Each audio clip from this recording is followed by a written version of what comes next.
साथ मध्य प्रदेश के यशस्वी मुख्यमंत्री, हम सबके प्रेरणा के स्रोत माननीय मुख्यमंत्री जी श्री शिवराज सिंह चौहान जी, तालियों की जोरदार गड़गड़ाहट के साथ नई दुनिया नव दुनिया पत्र समूह के कैप्टन्स ऑफ इंडस्ट्री कार्यक्रम में हम तहे दिल से आपका स्वागत करते हैं। जी संजय शुक्ला जी सीईओ ऑफ नव दुनिया, जैसे कि आप माननीय देवेश गुप्ता जी और साथ ही साथ माननीय मुख्यमंत्री जी को दीप प्रज्वलन के लिए मंच की ओर लेके आए। सर्वप्रथम दीप प्रज्वलन कर हम कार्यक्रम की भावना कल्याणम आरोग्यम धन संपदा शुभम कुरुत्वम कल्याणम आरोग्यम धन संपदा शत्रु बुद्धि विनाशाय दीपज्योतिर्नमोस्तुते दीपज्योतिर्नमोस्तुते दीपज्योतिः परब्रह्म दीपज्योतिः। श्री देवेश गुप्ता जी, रेसिडेंट डायरेक्टर नई दुनिया नव दुनिया पत्र समूह, आपसे निवेदन करूंगा, मध्य प्रदेश के यशस्वी मुख्यमंत्री, हम सबके प्रेरणा के स्रोत और मुझे लगता है 24 घंटे काम जो करते हुए आज हमें दिख रहे हैं, जोरदार तालियों के साथ माननीय मुख्यमंत्री जी का हम पुष्पगुच्छ देकर स्वागत भी करते हैं और शुभकामनाएं भी देते हैं। बहुत बहुत धन्यवाद। अब मैं बड़े आदर के साथ नई दुनिया नव दुनिया के संपादक श्री शत्रु शरण जी से निवेदन करूंगा, आप मंच पे आए और कार्यक्रम के बारे में हमें बताएं। तो बड़े सम्मान के साथ, आदर के साथ, विनम्र भाव के साथ प्रदेश के यशस्वी मुख्यमंत्री, लोकप्रिय मुख्यमंत्री, हम सबके प्रिय माननीय शिवराज सिंह चौहान जी से, साथ ही साथ श्री देवेश गुप्ता जी से और श्री संजय शुक्ला जी से निवेदन करूंगा, मंच की ओर आए और हम सम्मान के इस कार्यक्रम को प्रारंभ करेंगे। हम आपका सम्मान करते हुए खुद को गौरवान्वित महसूस कर रहे हैं। आप सबसे निवेदन है, जब जब अवार्ड मिलता है, आपका भी जब कम आएगा तो लोग आपके लिए भी ताली बजाएंगे। केंद्र सरकार की जन कल्याण योजनाओं को सर्वाधिक लोगों तक पहुंचाने का सफल अवार्ड से हम आपको सम्मानित करें। जोरदार करना चाहूंगा डॉक्टर AK द्विवेदी जी, आपसे निवेदन है, आप मंच की ओर आए। Advance homeo health centre Indore से आप हमारे साथ हैं। डॉक्टर AK द्विवेदी जी पिछले 25 वर्षों से अनेकों बीमारियों पर शोध और उपचार कर रहे हैं और aplastic anaemia, sickle cell anaemia, thalassaemia, cancer से अनेक जटिल एवं असाध्य बीमारियों का इलाज किया है। आप मध्य प्रदेश के एकमात्र ऐसे होम्योपैथिक चिकित्सक हैं जिन्होंने आयुष मंत्रालय, भारत सरकार द्वारा केंद्रीय होम्योपैथी अनुसंधान परिषद से सर्टिफिकेट सदस्य 2015 में लगातार मनोनीत हुआ है। बहुत बहुत धन्यवाद। डॉक्टर AK द्विवेदी जी पिछले 25 वर्षों से अनेकों बीमारियों पर शोध और उपचार कर रहे हैं और aplastic anaemia, sickle cell anaemia, thalassaemia, cancer से अनेक जटिल एवं असाध्य बीमारियों का इलाज किया है। आप मध्य प्रदेश के एकमात्र ऐसे होम्योपैथिक चिकित्सक हैं जिन्होंने आयुष मंत्रालय, भारत सरकार द्वारा केंद्रीय होम्योपैथी अनुसंधान परिषद से सर्टिफिकेट सदस्य 2015 में लगातार मनोनीत हुआ है। बहुत बहुत धन्यवाद। डॉक्टर AK द्विवेदी जी पिछले 25 वर्षों से अनेकों बीमारियों पर शोध और उपचार कर रहे हैं और aplastic anaemia, sickle cell anaemia, thalassaemia, cancer से अनेक जटिल एवं असाध्य बीमारियों का इलाज किया है। आप मध्य प्रदेश के एकमात्र ऐसे होम्योपैथिक चिकित्सक हैं जिन्होंने आयुष मंत्रालय, भारत सरकार द्वारा केंद्रीय होम्योपैथी अनुसंधान परिषद से सर्टिफिकेट सदस्य 2015 में लगातार मनोनीत हुआ है। बहुत बहुत धन्यवाद। नई दुनिया और नव दुनिया की इस पहल का अभिनंदन। इस कार्यक्रम में उपस्थित दैनिक जागरण और नव दुनिया के डायरेक्टर आदरणीय श्री देवेश गुप्ता जी, CEO श्री संजय शुक्ला जी, आदरणीय शत्रु शरण जी, श्री संजय मिश्रा जी, भाई धनंजय जी, और जिनको सम्मानित करते हुए मैं आनंद की अनुभूति कर रहा था, ऐसे सभी कैप्टन्स ऑफ इंडस्ट्री, एक बार मैं आप सबका हृदय से स्वागत करता हूं, अभिनंदन करता हूं। मध्य प्रदेश कभी बीमारू राज्य था। 2003-04 तक मध्य प्रदेश की पर कैपिटा इनकम थी केवल 11,000 रुपया, लेकिन आज आपने देखा होगा, अगर अखबारों पर नजर डाली होगी तो बढ़ते बढ़ते आज मध्य प्रदेश की पर कैपिटा इनकम 1,40,000 रुपया हुई है। एक साल में 36% वृद्धि हमने हासिल की है। मध्य प्रदेश की जीएसडीपी का कुल साइज 71,000 करोड़ रुपया था जब हमने सरकार संभाली। आज मध्य प्रदेश की जीएसडीपी 15 लाख करोड़ को छू रही है। मध्य प्रदेश का जो टोटल बजट था, उस बजट का साइज था 21,000 करोड़। 21,000 करोड़ से 1 लाख करोड़ क्रॉस करने में 2012 आ गया और 2012 से लेकर 2021 के बीच हमने 2 लाख करोड़ क्रॉस किया। और मुझे बताते हुए खुशी है कि 23 और 24 का बजट जब हमने पेश किया तो बजट का साइज था 3,14,000 करोड़ रुपए। और इसी बजट का ये चमत्कार है, एक तरफ हमने कैपिटल एक्सपेंडिचर में कमी नहीं है, लगातार कैपिटल एक्सपेंडिचर बढ़ रहा है।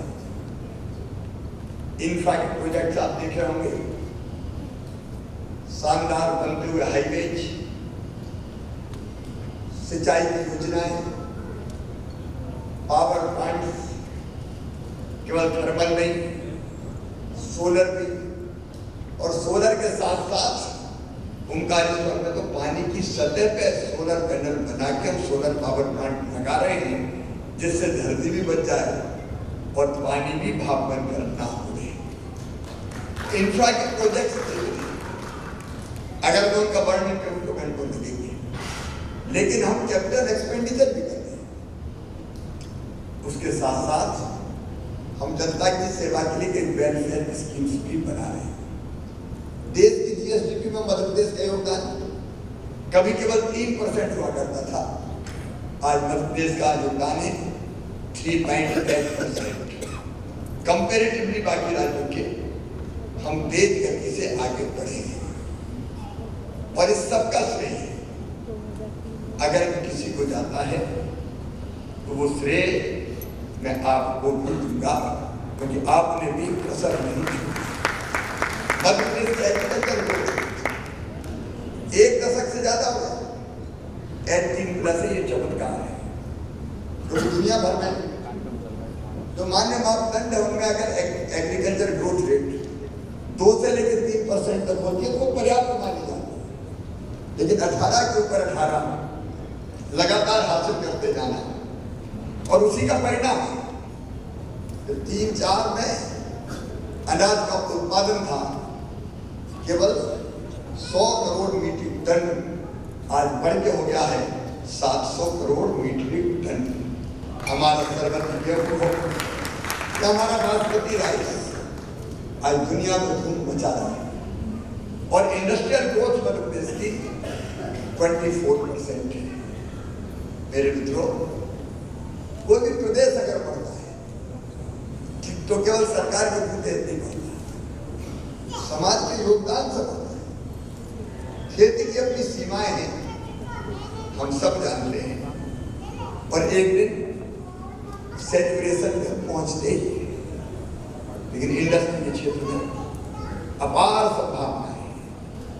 आज मैं प्रसन्न हूं, अलग अलग कैपिटल्स, कोई रियल एस्टेट का, कोई एजुकेशन के क्षेत्र का, कोई चिकित्सा के क्षेत्र का, कोई सोशल सेक्टर का, आपने अलग अलग क्षेत्रों में चमत्कार किया है। अगर इरादे पक्के हो, मेहनत करने का मादा हो, इस वक्त नीतियां हो, ठीक विजन हो, तो सफलता आपके कदम चूमती ही है। और वही मुकाम आपने हासिल किया है। कोई ऐसे ही यूं ही कैप्टन्स नहीं बन जाता, उसके लिए समर्पण, उसके लिए परिश्रम की पराकाष्ठा, उसके लिए टारगेट तय करना और टारगेट को अचीव करने के लिए रोड मैप बनाना, और रोड मैप बनाकर उस रोड मैप पर दृढ़ता के साथ चलने का काम करना पड़ता है। और मुझे खुशी है कि अपने इन्हीं प्रयासों के कारण आज आपने ये मुकाम हासिल किया है। मैं एक बात मानता हूं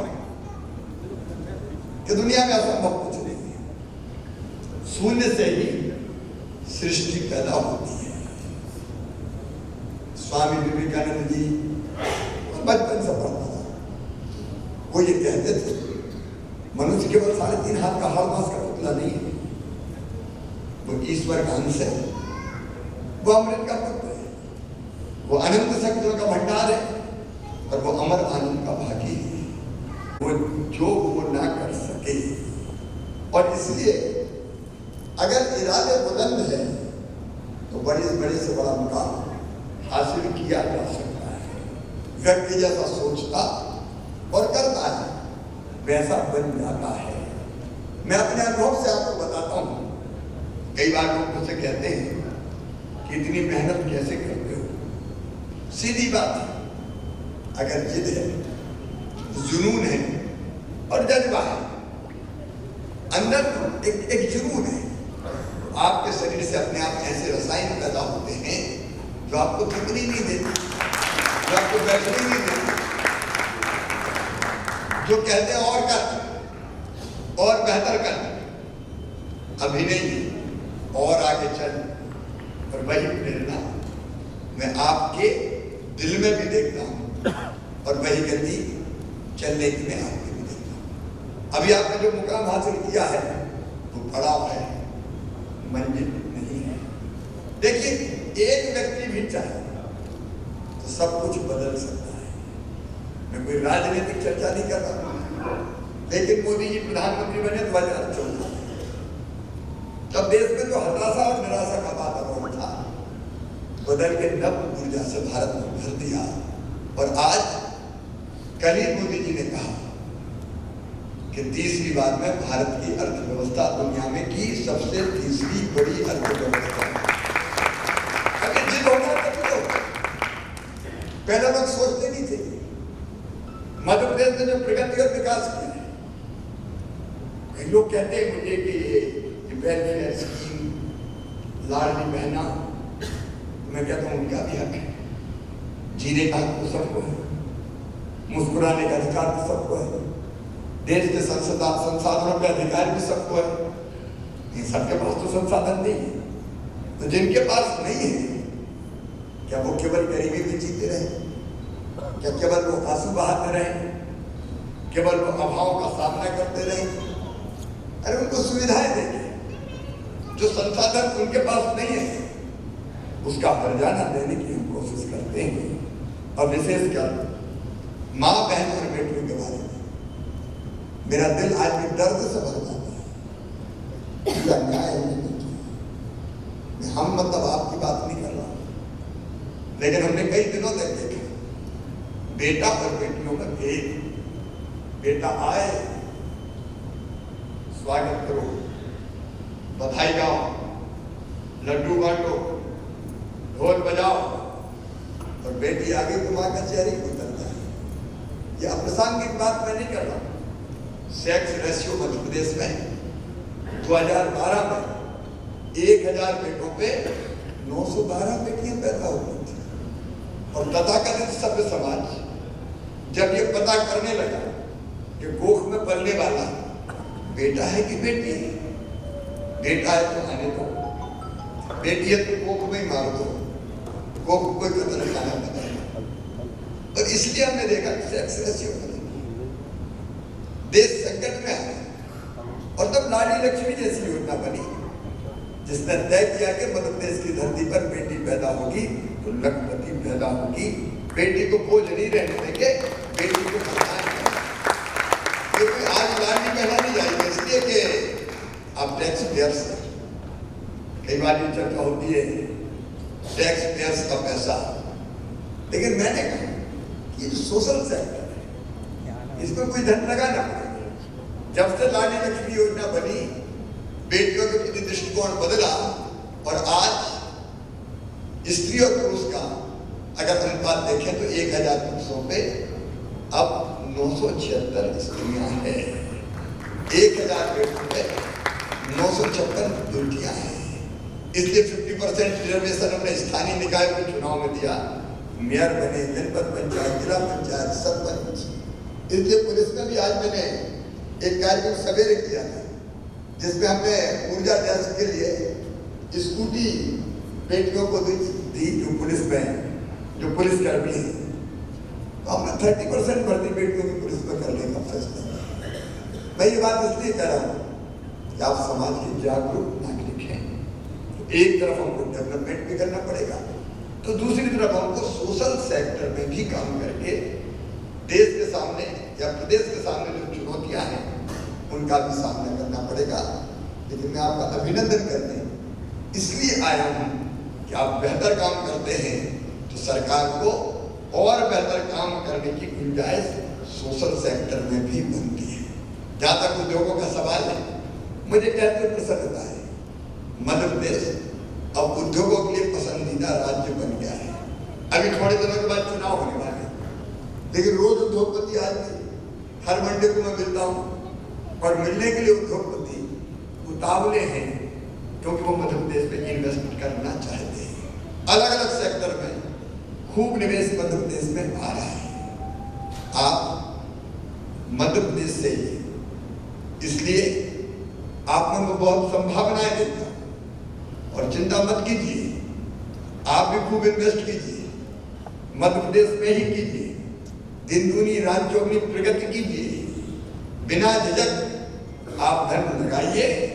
मुझे पूरा विश्वास है कि आपका लगाया हुआ निवेश, आया हुआ निवेश आपके उद्योग को भी आगे बढ़ाएगा, व्यवसाय को भी आगे बढ़ाएगा और मध्य प्रदेश को भी आगे ले जाएगा। और इसलिए आप सबका एक बार मैं फिर हृदय से स्वागत करता हूं। देखो, दुनिया में आए तो काय के लिए आए? केवल बैठे रहने के लिए, जैसे जैसे दिन काटने के लिए, इसके लिए जिंदगी नहीं है। जिंदगी है कुछ कर्म गुजरने के लिए। समय नदी की धार के जिसमें सब बह जाया करते हैं, लेकिन कुछ ऐसे होते हैं इतिहास बनाया करते हैं। हम किसको ऐसा करें जिससे हमें भी संतोष हो और दुनिया भी कह करे यार ये है कैप्टन, बनो कैप्टन।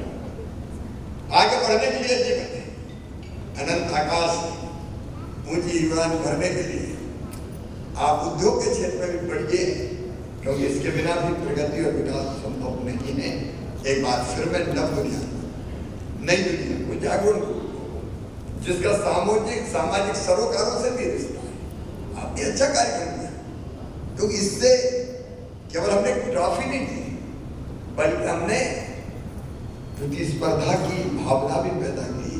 कम से कम जो अच्छा करते हैं उनको सामाजिक सम्मान तो मिल जाए, दुनिया देखे कि ये बेहतर काम कर रहे हैं और ये इस तरह के सम्मान और बेहतर करने की प्रेरणा देते हैं। इसलिए मैं अपने सामाजिक सरोकारों को प्रणाम करता हूँ। नव दुनिया की, जागरण की, नई दुनिया की इस पहल का स्वागत करता हूँ और एक बार फिर कैप्टन ऑफ इंडस्ट्रीज का हृदय से अभिनंदन करता हूँ। हम सब एक परिवार, कोई एक क्षेत्र में काम कर रहा है, कोई दूसरे क्षेत्र में काम कर रहा है। हम मजबूती से साथ रहें और अपने प्रदेश को आगे बढ़ाएं। बहुत बहुत शुभकामनाएं, धन्यवाद।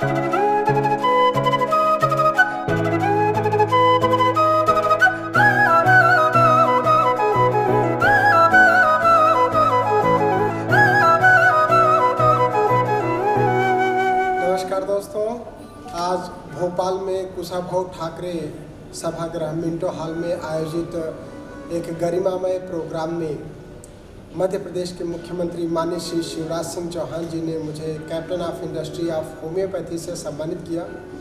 दोस्तों, हर सम्मान हमें नया कुछ करने की प्रेरणा देता है, सीख देता है। इस ऊंचाई पर, इस मुकाम पर हासिल होना वास्तव में एक कठिन तपस्या है, एक कठिन परिश्रम है, एक ईमानदारी और निष्ठा जो जीत की ललक होती है उसको प्रदर्शित करता है।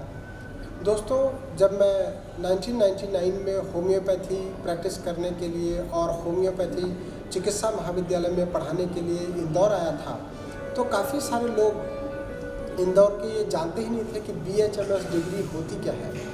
भोपाल में BHMS स्टार्ट ही हुआ था 1996 में और मैं नागपुर विश्वविद्यालय से 1996 में BHMS की डिग्री हासिल करके 1999 में इंदौर आ गया था। इंदौर के होम्योपैथी चिकित्सा महाविद्यालय में जो BHMS के स्टूडेंट थे उनको पढ़ा रहा था और मैंने प्रैक्टिस भी स्टार्ट किया।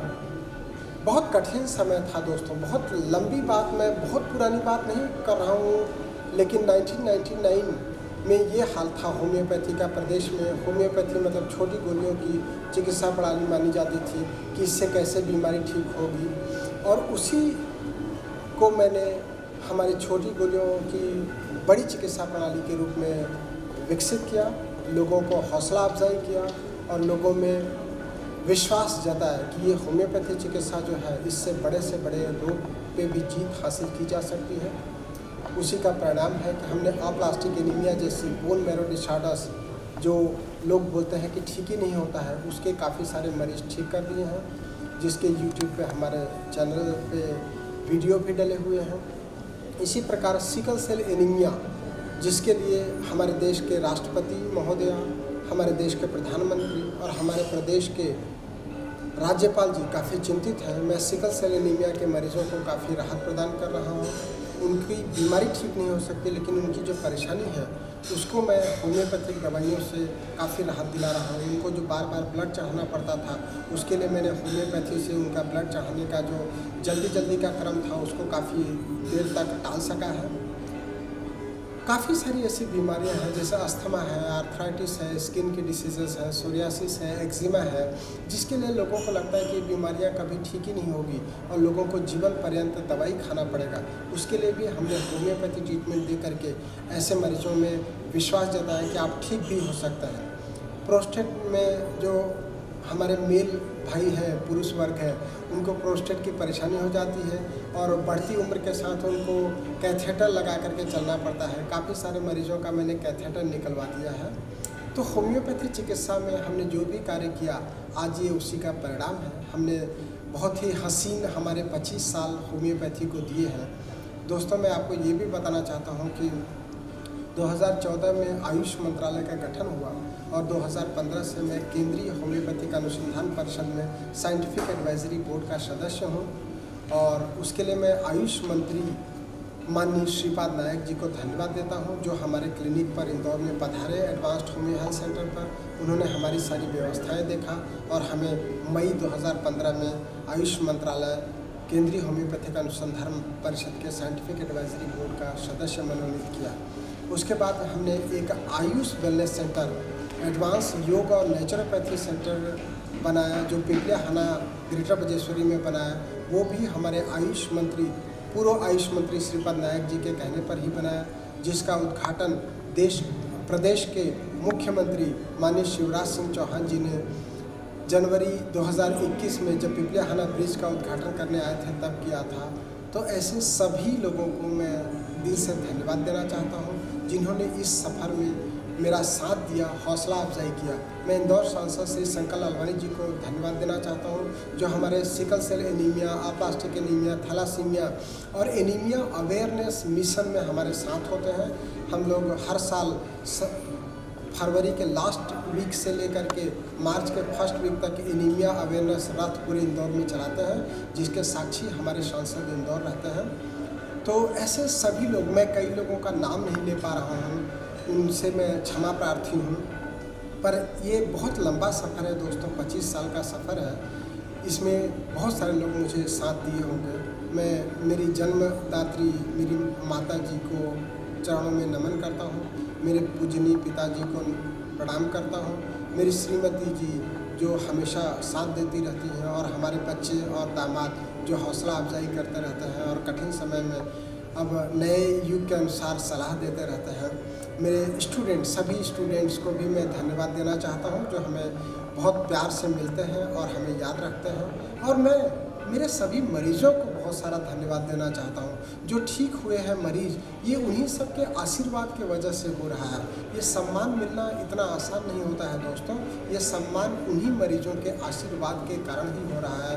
और अंत में मैं हेनीमैन जो होम्योपैथी के जन्मदाता हैं उनके चरणों में नमन करता हूं और उनको धन्यवाद देता हूं कि हमारे हाथों में ऐसी चिकित्सा प्रणाली दिया जिसके माध्यम से हम लोगों का दुख दर्द कम कर पा रहे हैं। दोस्तों, दुनिया में दुख दर्द कम करना बहुत कठिन काम है और वही कठिन काम मैं होम्योपैथी के माध्यम से कर रहा हूँ। अंत में आप सभी को धन्यवाद, प्रणाम, थैंक यू, नमस्कार।